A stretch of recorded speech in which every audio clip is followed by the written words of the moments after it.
I want to talk to you about the tax code because you have taken some heat for at least so far, and I don't know what you're going to do this week, not being specific enough, according to some people, on the tax code. You've said that you want to reduce 73,000-page tax code to 3 pages. You say that you're going to close every loophole and lower every tax rate.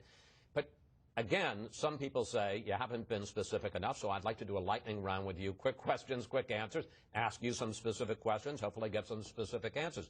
Would you end, do you plan to end the home mortgage deduction? Probably, yes. But by the way, there has been a plan for a 3-page tax code out for 20 years. This isn't news. Hoover Institute, a fine conservative think tank of which I have served as a member of the Board of Trustees, has had a 3-page tax code out for 20 years. I think fundamentally what we ought to do is have the government take away less money so that it has to give less money back. A 73,000-page tax code is so complicated. This is how the government maintains power. It's giving all these credits and deductions back because it takes too much away. And of course, it's true. If you're late, you have to pay interest. But if the government's late, they never pay interest. Would you eliminate the deduction for charitable donations?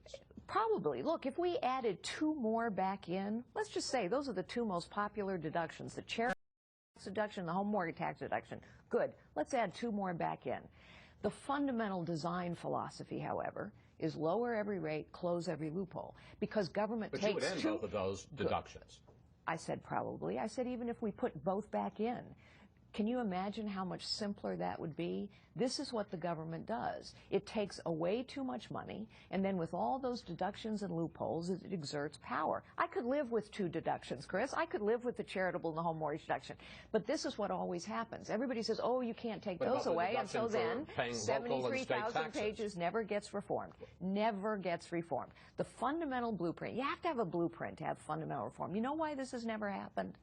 Because everybody's ox is going to get gored. If you go from 73,000 pages down to 3 pages, everybody's ox gets gored. Every politician, every lobbyist, every accountant, every lawyer. The only people who benefit from this are the small, the powerless, the new business. The tax code, the complexity of government favors the big, the powerful, the wealthy, the well-connected. It's called crony capitalism. Republicans have engaged in it as well as Democrats. If you level the playing field by simplifying, then you help the small and the powerless and the middle class.